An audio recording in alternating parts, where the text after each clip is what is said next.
지난주에 우리 주일날 예배를 마치고 난 뒤에 혹시 1장을 한번 읽어보실 기회가 계셨는지 모르겠습니다. 1장 1절에서 14절까지 말씀을 우리가 읽으면서 저는 은혜를 많이 받았는데 여러분도 아마 집에서 혹시 다시 한번 읽어보셨으면 은혜를 많이 받으셨으리라 저는 생각을 합니다. 숙제 체크하는 겁니다. 숙제하셨습니까? 예, 했으리라 믿습니다. 지난주에 사실 저희들은 에베소의 문을 열면서 찬양시로 에베소서가 시작이 되었다. 그리고 그 찬양시로 시작하는 바울의 편지 안에 우리가 얼마나 축복을 많이 받은 사람들인가를 확인하면서 참 감사했던 기억이 있습니다. 축복을 요구할 수도 없고 우리가 이미 요구할 수도 없는 사람이었는데 이미 오래전에 하나님께서 우리를 미리 사랑하시고 또 그리스도 안에서 용서를 해주셨고 더 나아가서 하나님의 위대한 계획 안에 그 미래의 계획 안에서 그 중요한 역사 안에서 한 부분을 감당할 수 있도록 만들어 주셨다는 그런 어떤 확신을 가질 수가 있었어요. 그것에 관한 내용이 사도 바울이 에베소 교인들한테 주었던 그런 어떤 메시지였습니다. 그것을 찬송시로 아주 정교하게 그렇게 표현을 했다는 걸 우리가 나눴었죠. 아무것도 아닌 우리들을 용서를 통한 구원뿐만 아니라 하나님의 역사의 구성원으로 만들어 주셨다. 그 은혜가 너무 커서 우리는 찬양을 드릴 수밖에 없다라는 것이 사도 바울의 편지의 내용이었습니다. 그것이 바울이 에베소 교인들한테 전하는 소식이었고 또한 그것이 우리들한테 또한 2000년이 지나고 난 뒤에 동일하게 전해지는 그런 어떤 메시지였었어요. 오늘은 그 에베소를 우리가 읽기 시작하면서 두 번째 날입니다. 지난주가 에베소 본문을 열면서 찬양시에 관한 얘기를 우리가 같이 감사를 은혜를 받았다면 얘기를 나누면서 오늘은 예배의 한 부분으로 에베소서 1장이 편지를 찬양으로 시작했다면 마무리가 오늘은 재미있게도 기도로 마무리가 됩니다. 그러니까 첫 부분은 찬양의 형태로 나타났다가 에베소 1장의 마지막 부분들은 기도의 형태로 마무리가 되고 있어요. 이 재미있는 구성입니다. 찬양으로 시작해서 기도로 1장이 마무리가 되는 것은 아마 그만큼 사도 바울에게 있어서 찬양한다는 것과 기도한다는 것은 생활에 가장 중요한 그리스도인으로 살아가는 데 있어서 가장 중요한 구성 부분이지 않을까라는 그 생각이 무엇이 속에 들어있었던 것 같아요. 그러니까 아마 이 문장의 형태들이 구성이 이렇게 나타나는 걸 보게 되면 자연스럽게 이렇게 나타나는 걸 보게 되면 아마 그게 생활화된 사람인 것 같아요. 구조가 그렇게 명확하게 나타나니까 늘 찬양하고 늘 기도하면서 살았던 게 사도 바울인 것 같습니다. 물론 우리가 그렇게 사는지는 그건 별개의 문제예요. 우리가 늘 찬양하면서 늘 기도하면서 사는지 사도 바울처럼 감히 비교는 못하겠어요. 그렇게 살지 못한 것이 분명한 것 같아요. 그럼에도 불구하고 사도 바울과 에베소 교인들은 이런 삶으로 살려고 많이 노력을 했던 것 같습니다. 본문을 읽어보면 볼수록 그렇게 노력했던 이유는 왜냐하면 그만큼 삶이 고단하고 그만큼 주님을 찾을 수밖에 없는 그런 상황이 있었던 것 같습니다. 사도 바울도 그렇고 에베소 교인들도 그런 것 같아요. 에베소 교인들이 당한 고난에 관해서는 그 어려움에 관해서는 우리가 잠시 얘기를 나눴습니다. 지난주에 아르테미스를 섬기는 종교적으로 또는 정치적으로 굉장히 소외된 소수의 그룹이 에베소 교인이었고 또 유대 교인들로부터도 박해를 받던 사람들이었습니다. 그리고 당시에 사도 바울은 동일하게 비슷한 고난을 받고 있었어요. 왜냐하면 이 편지는 사도 바울이 감옥에서 쓴 편지로 기록이 되고 있습니다. 그러니까 찬양과 기도로 편지의 문을 열고 같이 나누지만 사도 바울이 글을 쓰는 환경이 그렇게 찬양과 기도 전체적인 만큼 편안한 환경은 아니었던 겁니다. 그럼에도 불구하고 이 환경이 오히려 찬양과 기도를 하게끔 하는 동기로서 또는 어떤 원천으로서 작용했을 것 같기도 합니다. 어쨌든지 간에 찬양과 기도 그 안에 감사가 넘친다라는 그런 표현들은 사도 바울이 정말 그렇게 사는구나 살았구나 2000년 전에 그런 어떤 감동을 주는 것 같아요. 오늘의 본문은 에베소 1장에서 마지막 두 번째 부분입니다. 이 본문은 이렇게 시작합니다. 이로 말미암아 주 예수 안에서 15절입니다. 너희 믿음과 모든 성도를 향한 사랑을 나도 듣고 이렇게 시작합니다. 내가 기도할 때 기억하며 너희로 말미암아 감사하기를 그치지 아니하고 사도 바울이 어떤 형편을 통해서인지 그 얘기를 들었는지 어떤 방법을 통해서 얘기를 들었는지 모르겠지만 에베소 교인들이 고생을 한다. 라는 얘기를 들었던 것 같아요. 근데 그 소식 중에서 그럼에도 불구하고 에베소 교인들은 열심히 살더라. 기도도 열심히 하고 찬송도 열심히 하면서 산다. 라는 소식을 들었던 것 같습니다. 그래서 거기에 대해서 감사하는 마음으로 편지를 쓰고 있어요. 그래서 사도 바울은 감사하다라고 이렇게 표현합니다. 참 성경을 본문을 읽거나 기독교인으로서 생활할 때에 재밌는 것이 뭐냐면요, 기독교인으로 산다는 게 그렇게 복잡한 일은 아닙니다. 그렇게 아주 뛰어나고 정교한 철학이라든가 신학적인 논리 같은 것들이 필요한 것도 아니에요. 성경도 복잡하지 않습니다. 어딜 가도 성경은 관통하는 아주 심플한 메시지가 있어요. 오늘도 그렇게 출발하는 겁니다. 그건 변하지 않습니다. 마태복음 22장 36절에서 40절에 이런 표현이 있습니다. 이런 얘기가 있습니다. 어떤 사람이 예수님한테 찾아왔어요. 가장 큰 계명이 뭐냐고 물었습니다. 세상을 살다 보니 천국 가고 싶은데 지켜야 할 가장 계명을 잘 지켜야 된다는데 가장 큰 계명이 뭡니까? 그래서 예수님께서 이렇게 대답했습니다. 하나님을 온전하게 내 몸을 다해서 다 사랑을 해라. 하나님의 관한 얘기다. 그리고 내 이웃을 사랑해라. 라는 두 가지가 가장 큰 계명이다. 그걸 해라. 라고 예수님께서 대답을 하셨습니다. 하나님에 대한 사랑, 하나님에 대한 믿음, 하나님을 따라가는 것, 하나님과 관계되는 것이 한 축이고요. 이웃을 사랑하고 이웃과 함께 살아가고 이웃에 대해서 하나님의 사랑을 전달하는 그 이웃이 또 다른 축입니다. 하나님과 이웃. 그것이 어떻게 하느냐가 하나님을 믿는 것과 하나님을 믿는 그대로 이웃들에게 행동하면서 실천하면서 살아가는 것. 이 두 가지가 신앙에 있어서 가장 기본적인 핵심인 거예요.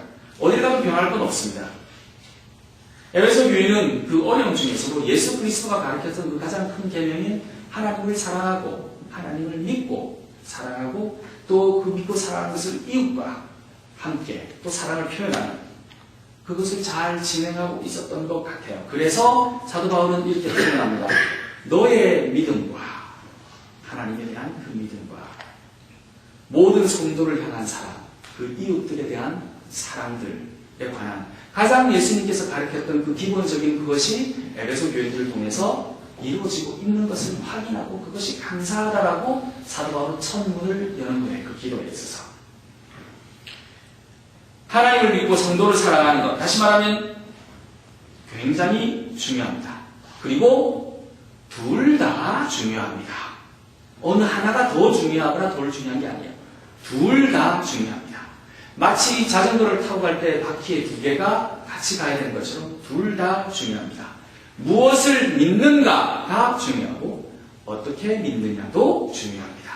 두 가지를 중에 하나를 포기할 수 없어요. 요즘 교회나 또는 교회 각각 비기독교인들, 종교인들 다 얘기를 섞어서 우리가 신앙에 관한 얘기할 때 또는 믿음에 관한 얘기할 때 무엇을 믿는가에 대한 관심보다 어떻게 믿는가에 대한 관심이 점점 많아지고 있습니다. 위험한 징조입니다. 물론 잘 믿어야 합니다. 근데 무엇을 믿는가에 대한 것에 초점을 흐려지게 되면 위기가 닥쳐올 수 있어요. 교회 안에서 어떻게 믿는가에 대한 것이 문제가 더 부각되는 경우는 종종 교회에서 생활하거나 기도하거나 이런 얘기를 논의를 진행할 때 나타납니다. 흔히 교회 안에서 벌어지기 쉬운 실수들은 이런 겁니다. 이렇게 해야지 정상이고 이렇게 해야지 바른 길이다라고 얘기를 할 때 오해가 일어날 소지들이 많아요. 예를 들면 이런 겁니다. 기도는 이렇게 해야 돼. 기도는 저는 그게 무슨 말인지도 모르겠지만 가끔씩 신문에 보게 되는 그런 얘기가 관상 기도를 해야 돼. 기도는 통성 기도를 해야 돼. 기도는 방언을 해야 돼. 예수를 믿으면 11조를 해야 돼. 무조건 해야 돼. 12조도 해야 돼. 일주일에 예배당은 3번은 나와야 돼. 이런 식으로 뭔가 규정이 정해지기 시작하면 어떻게에 관한 관심이 급격하기 시작하는 거예요. 근데 왕왕 그 어떻게가 하나님이 있어야 되는 무엇에 관한 논점을 흐리게 하는 경우가 생깁니다. 어떻게 몰입이 되어 있다 보니 정말 하나님이 있어야 할 자리에 없을 경우가 나타나는 거예요. 하나님이 없는데 어떻게만 있다. 이 심각한 문제 아닙니까?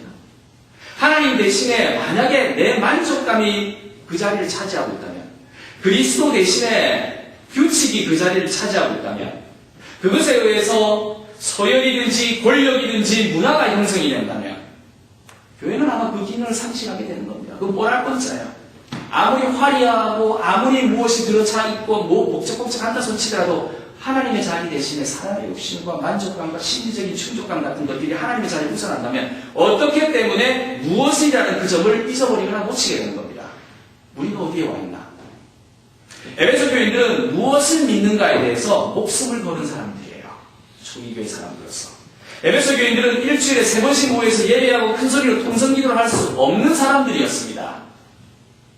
에베소 교인들은 함께 모여가지고 방언을 터뜨리면서 그렇게 막 찬송하고 미쳤다라고 소리를 잘 들을 정도로까지 할 수 없는 사람들이었습니다. 왜? 이미 그 사람들은 주변에 있는 커뮤니티에 의해서 이상한 사람으로 취급받고 있고 언제든지 불이익을 당할 수 있는 사람들이었기 때문에 그래요. 티를 낸다는 것은 그만큼 위험에 빠질 수 있는 가능성이 많은 사람들입니다. 우리가 흔히 쉽게 생각하는 신앙의 형태들을 그 사람들은 할 수 없었을 가능성이 많아요. 유대교 지도자들과 아르테미스 믿는 사람들의 권력의 틈바구니에서 생존을 걱정하는 사람들인데 공개적으로 크게 기도하고 찬송하는 것은 날 잡아가세요 라고 하는 것과 유사했을 겁니다. 미운 틀이 바뀌는 행동이었을 거예요. 그러므로 이 사람들의 차이점은 무엇을 믿는가가 확실하게 달라졌던 거야. 어떻게 보다도. 이 사람들은 그래서 예수 그리스도를 믿는 사람들이었습니다. 그것도 유대 땅 한 구석에서 이름도 없이 역적으로 몰려 십자가에 처절히 죽으신 유대인 한 남자를 믿고 그가 구세주라고 확신하며 경배하며 믿으며 따라갔던 소수의 사람들이었습니다. 이것이 그 사람들을 지키는 아이덴티티였어요. 예수 그리스도를 믿는다는 것. 그것이 포기할 수 없는 정체성이었습니다. 근데 요즘에 우리가 아는 교회들은 예수라는 정체성 대신에 교회의 규모나 목사의 카리스마나 재정의 규모나 성도의 교육 수준이나 가끔씩 저는 친구들하고 얘기를 하다 보면 재밌습니다. 우리 교회 무슨 동에 있어. 무슨 동 그러면 그게 좋은 교회예요. 옛날에 무슨 성북동 살고 한남동 살았다는 권력과 가까운 데 있다고 생각하는 것처럼 무슨 동에 있으면 그건 좋은 교회라고 그러더라고요. 왜 동이 그렇게 중요해졌죠? 교회 안에서? 왜 그 교회 안에서 어떻게 큰 교회 규모가 중요해졌죠?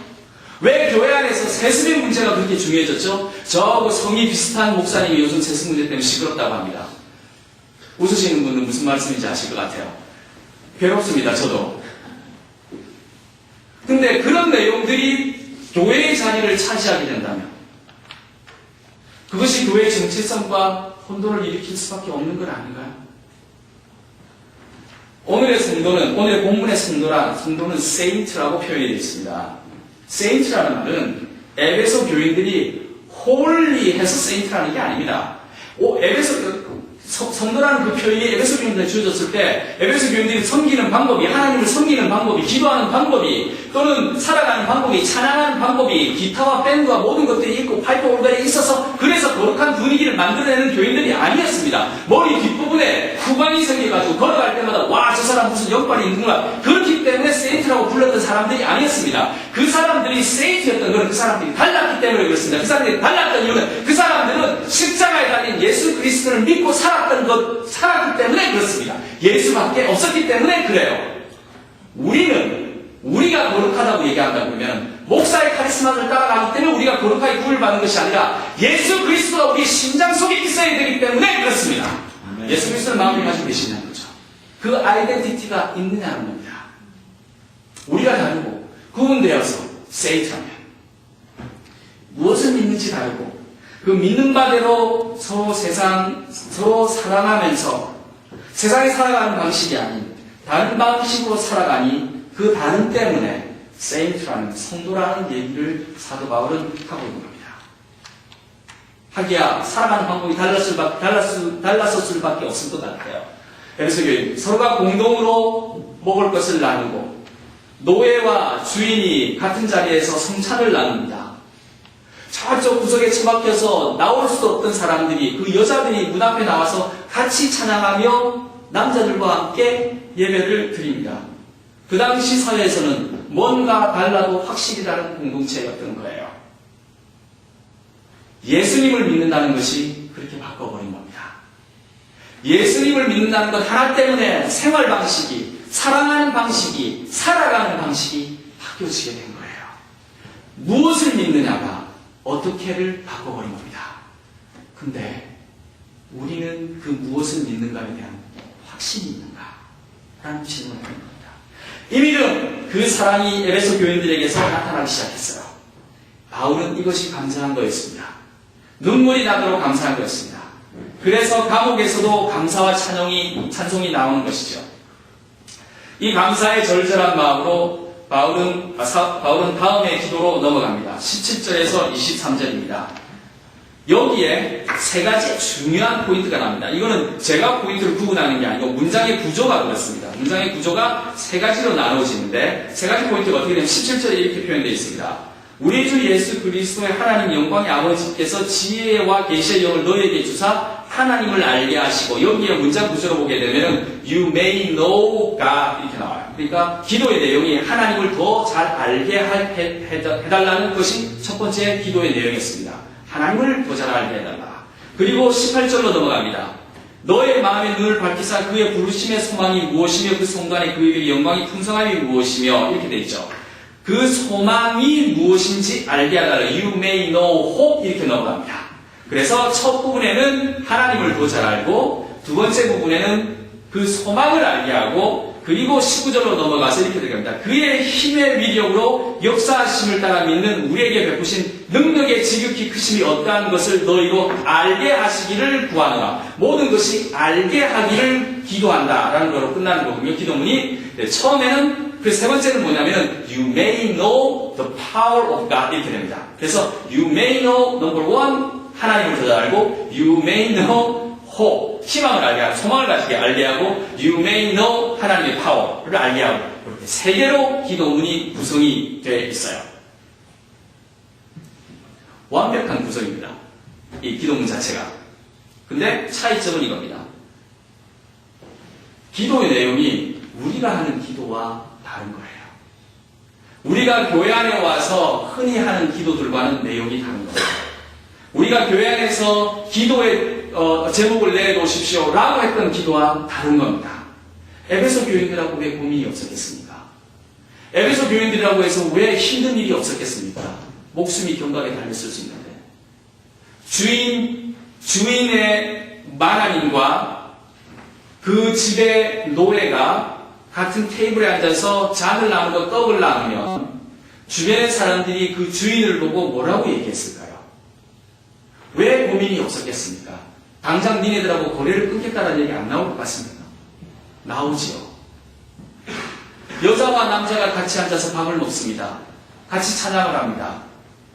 그러면 그쪽 동네 사람들이 수근수근 거리겠지요.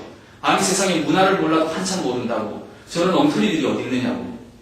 나 당신들하고 소시하게 우리 딸내미 당신 집하고는 못 놀아. 이렇게 했을 수도 있어요. 왜 고민이 없었겠습니까? 사업의 고민, 가정의 고민, 돈 버는 고민, 직업의 고민이 많았을 겁니다. 근데 사도 바울은 그 고민의 내용을 기도의 제목으로 올리지 않았어요. 사도 바울의 기도의 제목은 그거였습니다. 하나님을 알게 해달라는 거였어요. 하나님을 안다는 것은 첫 번째로 그랬잖아요. 하나님을 알게 해달라. 하나님을 안다는 건 제가 오바마 대통령을 안다는 것과는 차원이 다른 얘기입니다. 제가 맨날 신문에서 오바마에 관한 글도 있고 기사도 있고, 제가 교과서를 읽기도 하고, 제가 무슨 신학적인 지식에 대해서 책을 알고 싶어서 책을 읽는 것, 지식을 습득한다는 그런 것을 의미하는 것이 아니었어요. 우리 에베소 교인들이 하나님을 알게 해달라. 그 기도. 여기서 하나님을 알게 해달라는 그 기도가 무엇일까? 그거는 하나님이 나에게 어떤 분이신지, 내가 하나님한테 어떤 사람인지, 하나님이 내가 어떻게 살아가기를 원하는지, 우리가 어떻게 살고 믿어야 하는지를 알기 위해 하나님을 더 깊이 이해하고 더 깊이 만나기를 원한다라는 사도 바울의 간구가 숨어져 있습니다. 지식을 습득하고 책을 읽고 신문 보고 공부해서 물론 알 수 있지만, 하나님을 안다는 것은 그런 것에 있는 것이 아니라, 지식만으로 되는 것이 아니라, 사실 제가 제 아버지를 안다고 그러면 제가 제 아버지에 관한 책을 통해서 제 아버지를 알겠습니까? 그건 아니잖아요. 그것이 아닌 다른 어떤 관계가 있을 거 아니겠습니까? 우리 여기 제동 형제가 있습니다. 제동 형제 맞죠? 제동 형제가 양 집사님의 마음, 아버님 마음을 100% 책에서 보듯이 찍어서 이해할 수 있을 것 같습니까? 그건 불가능하겠죠. 어떻게 아버님이 무엇을 좋아하는지, 무엇을 싫어하는지, 우리 어머님은 왜 구찌만 주시면, 구찌 가방을 주면 좋아하는지, 프라다는 왜 싫어하는지, 검은색이라서 싫어하시나? 사람의 취향에 따라 달라질 거 아닙니까? 우리 아버지는 왜 찹쌀떡은 싫어하고 도토리묵은 그렇게 좋아하시나? 그거는, 도토리묵이 이번 주간에 굉장히 회자되고 있었죠? 지난주부터 시작해서. 왜 그런지, 그거는 오직 그 관계 안에서만 이해되는 거잖아요. 책으로 이해할 수 있겠습니까? 그 관계 안으로 들어가라는 것이요. 하나님을 안다는 것은, 그래서 그렇게 개인적으로 관계 안으로 들어가는, 그 관계 안에서 만나는 하나님은 모든 어떤 기준을 가지고 규정되어진 그런 관계가 아니라는 겁니다. 그렇게 하나님을 알아가라는 것이요. 11절을 많이 내면 하나님이 기뻐하신다고요? 하나님 돈 필요 없습니다. 우리가 교회를 큰 돈을 지으면 하나님이 영광 받으신다고요? 세상의 모든 게 하나님 건데 큰 건물 지어서 뭐합니까? 하나님한테 모든 걸, 큰 차, 목사님한테 큰 좋은 차 갖다 주면 하나님께서 기뻐하신다고? 왜냐하면 주님의 종을 잘 섬기는 거니까? 왜 이러십니까? 하나님이 그런 거 가지고 기뻐하실 것 같습니까? 아니거든요. 하나님을 정말 알고 싶으면은, 정말 그 관계 안으로 들어가서 하나님께서 나로 하여금 무엇을 하시고 싶어 하는지, 나한테 뭘 기대하는지, 내가 어떻게 살아가고 싶어 하는지, 그 주관적인 관계 안으로 푹 잠기어서 들어가라는 것이요. 그리고 그거를 남한테 얘기하고 강조할 필요는 없잖아요. 그 안에서 기쁨을 찾으라는 거겠죠. 그 관계를 가지라고 사도 바울은 얘기한다고 보입니다. 정말 하나님과 사적인 관계를 가시라는 겁니다. 더 잘 알고 더 깊이 들어가라는 겁니다. 어떻게 아셨을까요? 성경은 하나님 관계 너무 잘 얘기해 주고 있습니다. 100%는 아니더라도 하나님이 언제 화내시는지, 하나님 성질을 자주 내시거든요. 성경 안에 보시게 보면 정말 성질을 자주 내세요. 하나님이 어떨 때 성질을 내시는지, 하나님이 어떨 때 실망하시는지, 어떨 때 슬퍼하고 분노하시는지, 그런 것들을 보는 이야기를 들으면서, 나누면서, 공부하면서 시작하시면 됩니다. 더 나아가서 이런 하나님에 대한 관계 안으로 충분히 들어가서 하나님의 안과 동시에 18절에는 이렇게 얘기합니다. 소망을 가지라고요. 이렇게 하나님과의 깊은 관계를 가지게 되면 내가 너한테 다시 기도하고 싶은 것이 있는데 그 관계 안으로 들어가게 되면 너는 어떻게 되느냐면 반드시 희망을 가지게 될 거다. 희망을 발견하라는 거예요. 그 하나님과 관계 안에서. 근데 그 말이 너무 몇 번 맞는 거예요. 하나님의 관계 안으로 들어가고 그 관계를 가지고 들어가면 우리는 하나님 안에서 소망을 가질 수밖에 없습니다. 오죽하면 그리스도인들을 이렇게 부릅니다. 그리스도 안에 소망을 가진 사람들이라고요. 그렇게 표현하잖아요. 희망, 소망. 그 당시 에베소 교인들한테 정말 찾기 어려운 단어였을 수 있습니다. 아니, 예나 지금이나 희망에 관한 얘기는 참 찾기 힘든 단어일 가능성이 많아요. 오늘 우리가 매일 얘기하는 경제 지표라든가 문화현상 속에서 희망을 얘기한다는 게 그렇게 자연스럽지 못합니다. 미국 드라마나 TV 같은 데 보게 되면 90% 이상이 죽음, 살인, 폭력과 관련이 되어 있습니다. 총기 안 나오는 드라마 별로 없습니다. 호모사이드에 관한 수사관 영화들이 판을 칩니다. 애들, 주력에 관한 드라마 너무 많습니다. CNN이라든가 MBC 들어가 보시면 뉴스를 분석해보면 80% 이상이 이슈가 되는 게 인종문제, 질병 퇴치, 범죄, 원통 싸운다는 얘기뿐입니다. 무엇을 위해서, 왜 싸우는지는 잘 모르겠지만 싸울 수밖에 없는 현실이 우리들한테 고스란히 전해지고 있습니다. 지난주에 제가 말씀드린 것처럼 저도 분투 중입니다. 이렇듯 우리의 삶은 지난합니다. 근데 희망을 얘기하는 거예요. 옛날에 한국에서 한때 이런 얘기들이 있었던 적이 있었습니다. 7, 80년대를 거치면서 우리 젊은 사람들한테 우리 머릿속에 가득 들어왔던 그 구호처럼 들렸던 얘기. 닭의 목은 비틀어도 새벽은 온다. 기억나십니까? 닭의 목은 비틀어도 새벽은 온다. 암울했잖아요. 희망에 관한 얘기잖아요. 그리스도인들은 어떤 사람들이냐면요. 우리들의 목은 아무리 비틀어도 예수 그리스도가 다시 우리들에게 오실 것이다 라는 약속을 믿는 사람들이었기 때문에 희망이 있는 사람들입니다. 에베소 교인들의 희망은 Christ will come again 이었어요. 지금 현재 이 고난과 이 어려움과 이 모든 힘든 상황을 견디게끔 하는 것은 하나님과의 그 밀접한 관계 안에서 발견되어진 그 어떤 희망이 있었는데, 그 확신이 있었는데, 그것이 무엇이냐면은 예수 그리스도, 우리가 만났던 그 예수 그리스도가 다시 이 세상에 우리를 구하러 오신다는 그 희망, 그것이 여기에 모여서 같이 성찬을 나누게 했던 겁니다. 그 희망, 내가 돌아온다. Christ will come again. 에베소 교회뿐만 아니라 저는 이것이 우리의 희망이 되기를 기도합니다. 다시 오실 그리스도를 인해서 우리가 희망을 가진 겁니다. 이제 사도 바울이 기도문 안에서 확증하는 하나님을 아는 것, 그리고 희망을 가지는 것, 그리고 더 나아가서 마지막으로 사도 바울은 이렇게 정리합니다. 에베소 교회를 향해 절절한 기도문 안에서 확증하는 마지막은 이것입니다. 하나님을 알고 그리스도를 소망하는 우리들에게 오직 남은 것은 하나님의 능력을 목도하는 것이었어요. You may know the power of God. 이렇게 살면 이게 기도의 내용이었던 겁니다. 사도 바울한테는. 하나님의 그 크고 놀라우신 권능을 보자 라는 것이 기도의 내용이었습니다. 21절입니다. 모든 통치와 권세와 능력과 주권과 이 세상뿐 아니라 오는 세상을 일컫는 모든 이름 위에 뛰어나게 하시고 또 만물을 그 발 아래 복종하게 하시고 그를 만물 위에 교회의 머리로 삼으셨느니라. 예수 그리스도가 이렇게 나타난다는 겁니다. 영광과 위엄과 파워를 가지고 나타나는 건데 그거를 보라는 겁니다.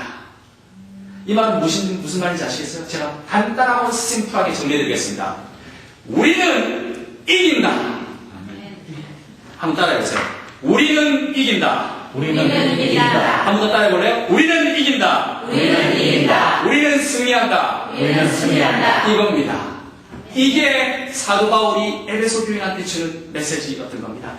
이렇게 힘들어도 내가 하나님을 알고 여러분이 하나님을 알고 그 날마다 알아가는 그 하나님의 관계 안에서 희망을 발견하며 소망하면서 살아가는 우리들은 당장 오늘 내일이라도 하나님께 주신 그 크고 놀라운 위엄을, 그 권능을 경험하게 될 것이다. 나는 그것을 위해서 기도한다. 그래서 그리스도인들은 세상을 이기는 사람들입니다. 이길 수밖에 없는 사람들이라는 거예요. 사도 바울은 이미 그리스도의 십자가의 죽음과 부활에서 어떻게 승리가 다가오는지, 어떻게 그 역전의 드라마가 완성이 되는지를 보았습니다. 폭풍이 와도, 사탄이 공략을 해도, 죽음이 닥쳐도, 지옥의 관문이 우리를 위협해도 하나님이 통치하시는, 종국에는 승리하시는 그분을 넘어설 수 없다는 것을 사도 바울은 경험했어요. 그 힘이 그리스도 안에 있기에, 그분이 교회의 주인이시기에 우리는 어떻다고요? 우리는 이긴다는 겁니다. 우리는 승리한다는 겁니다. 우리의 승리는 그러나 아이러니하게도 너무나 다른 승리예요. 우리의 적을 쳐 부수기보다는 우리는 사랑하고, 우리는 용서하고, 우리는 변화시키고, 우리는 화목함으로 마치 그리스도가 그러하셨듯이 우리에게 상처를 주었던 사람들을 감싸안고 용서하면서 승리하는 삶입니다.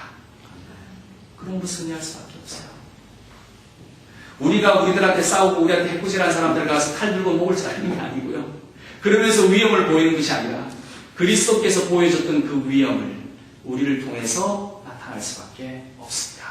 승리의 방법도 다른 거예요. 우리의 외로움에서, 우리의 절망에서, 우리의 괴로움에서 그리스도는 우리를 구원하고 우리의 상한 마음을 덮고 몰아내는 그 역사가 그리스도의 능력 안에서 나타난 걸 목도하는 우리의 삶, 그 역사를 보는 것, 그것을 보게 해달라고 사도 바울은 에베소 교회를 위해서 기도하고 있고 오늘날 우리를 위해서 기도하고 있습니다. 외로우세요? 사시는 게? 힘드세요? 절망하셨습니까? 우리 도토리 만들면서 절망하시지 않으셨겠죠? 보니까 과정이 지나가더라고요. 그 인터넷으로 왔다 갔다 하는 걸 보니까. 힘드십니까? 하나님을 조금씩 알아나가면서 살아갔으면 합니다. 약간의 소망을 우리 마음속에 품고 살아갔으면 합니다. 성도와 함께 그리스도를 믿고 나아갔으면 합니다. 그리고 사도 바울이 에베소 교인들에게 모범을 보인 것처럼 찬양과 기도로 밭을 갈고 비료를 뿌리면서 살아가는 겁니다. 저는 확신하건대 종국에는 승리하는 그리스도가 이미 우리와 함께하고 계셨음을, 그 능력이 이미 우리를 구하고 계셨음을 인해 크게 더 찬양하는 날들이 우리들 생활 속에서 나타날 것이라 확신합니다. 아멘. 능력과 승리 주시는 하나님을 찬양하고 경배하는 생명나무 교회가 되기를 주님의 이름으로 축원합니다.